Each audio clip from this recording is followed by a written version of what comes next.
So we're getting ready to go into the Chesapeake Bay Tunnel, and the winds out here are too strong, so they're stopping all truckers from going in.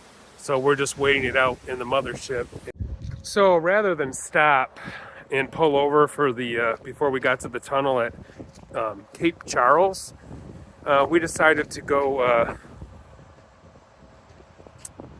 to this KOA. They gave me a good discount. They gave me a 50% off the premium site, so I got it for $60 a night. And so we're going to stop after driving 4 hours. And I'm going to head down here to see what I can see, and maybe I'll show you